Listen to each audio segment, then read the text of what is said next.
My people, there's a pain that cut deep than poverty. There is a wound that no amount of euro or dollar can heal.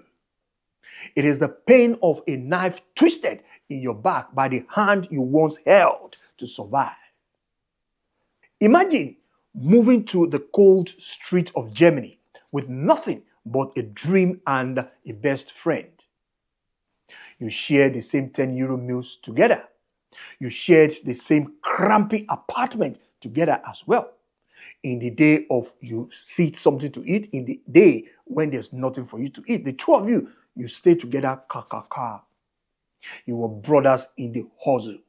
But years later, when you finally bring your wife from Nigeria to share in your success, the same friend who helped her carry a suitcase at the airport ends up carrying her into his own bed while you were working a double shift to pay the bills. This is the story of Alunge, Stephen, and Ifunanya. They weren't just friends. They met during NYSC in Lagos in Nigeria. The two of them, they were close together then. They both survived the heat of Nigeria. You understand what I mean? With one single goal. Germany is our last bus stop. After 5 good years of grinding and whining in Germany, Mr. Alunge felt he was ready to do what? To get married. He went back to Nigeria, met a beautiful woman, young, pretty, fine girl with a lot of blue. Her name is Ifunanya. And they both married together after few talk, after few months. Our brother brought her to Germany under family reunification. Finally, the dream was complete. He had his brother in the next room and his wife in his hand. At first, it was perfect, a perfect scenario for that household. Stephen was the perfect uncle. He helped at the airport. He fixed the Wi-Fi for Ifunanya so that Ifunanya could call Nigeria. He shows Ifunanya where African shop was in Berlin. Why? Because Alunge, he trusted Stephen with his whole life. He naturally trusted him also with his home. But the bitter truth is, trust without boundary is an open door for the enemy. German life is not a musical video. It is hard in Germany. Alunge started working double shift. Why? Because he was only working in the daytime before Ifunanya came into Germany. Now he started working double shift. Why? As a matter of fact, he even started working, in the night so that he could get more pay. And in the weekend, he goes around to deliver packages. Alunge was chasing the euro to provide for his wife. He was rarely at home. Most of the time, it's work. But Stephen worked mostly remote. He works at home behind the system. He was always there for Ifunanya. While Alunge was lifting heavy boxes in the cold in the warehouse, Stephen and Ifunanya, they were sharing movies, details together. They were doing church together. They were having late night kitchen talk while Brother Alunge slept from exhaustion of his work. Slowly, the poison started to leak. Ifunanya started comparing Alunge with Stephen. Ifunanya said, Stephen is so understanding. Stephen listened to my story. Stephen helped me with my German language classes. But you're always tired. You're always working. You are not there when I need you. What happened? Is it work? That's what you come to this life to do? That was the word of Ifunanya to Alunge. Alunge ignored it, because he thought, that's my brother. He's just looking out for her. Suspicions feel like an insult when you love someone. So, Alunge did not want to feel like he's suspecting Stephen. But my family, listen to me. When your wife started using your friend's name to critique your character, the fire has already started. And that is fire on the mountain. And there's no amount of water that will quench it. The day the world now stood still, Alonge come home 2 hours early that day because they have some kind of warehouse rescheduled from his working place. The apartment is quiet, like that. Too quiet, I mean. He sees the bedroom door slightly ajar. He hears whisper. Then a silence that felt like a funeral. Alonge pushed that door open. Bro, I won't give you the graphic details, of what happened in that room. But you can picture it yourself. What do you think happened there? That's the way Papa and Mama will say that they do. The shock in that room was enough to freeze the blood in his vein.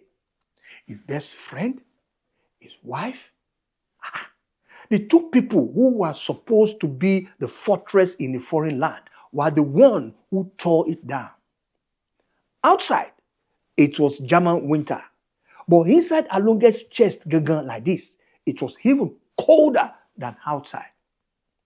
Alonge, no shouting, no fighting, just the sound of a man's spirit breaking.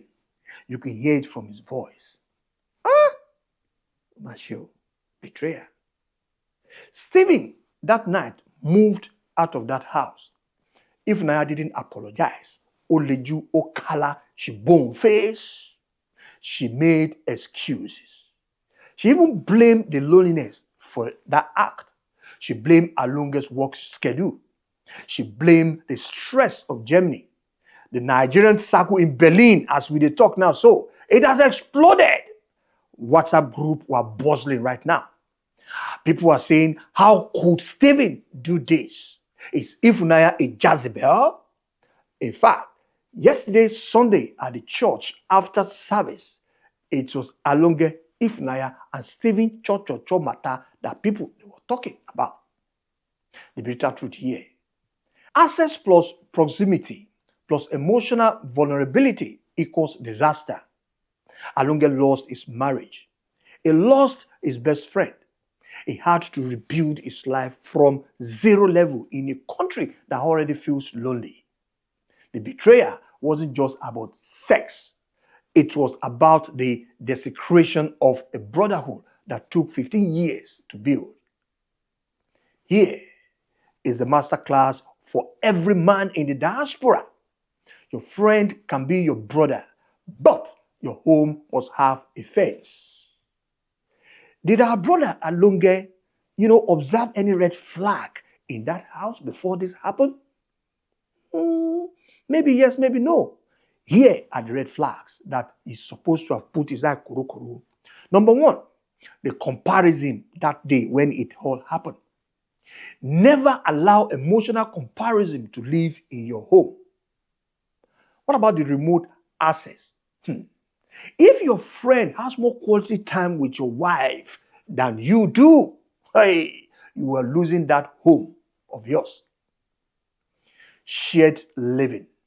In the diaspora, we save money by sharing flats, but the cost of a broken marriage is higher than the cost of a separate apartment. Protect your boundary, my brother, my sister. Not everyone who struggles with you is meant to stay in your inner circle. They are not even meant to stay in your life. Use left leg, kick them out of your life. I've got a question for you. If this happened to you, Gagan, say you watch me now, would you ever be able to trust a Nigerian brother again? And for Ifunanya out there, does she deserve a second chance because of the loneliness of Germany?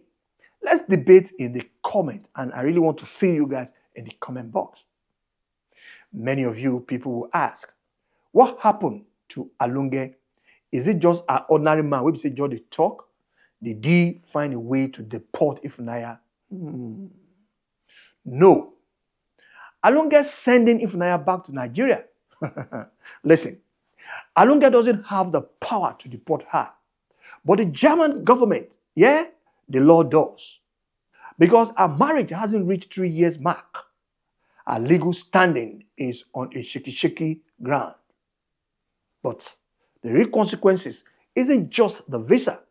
It is the fact that she traded a husband who was sweating in a warehouse for her future, for a brother who couldn't even look into Alunga's eye.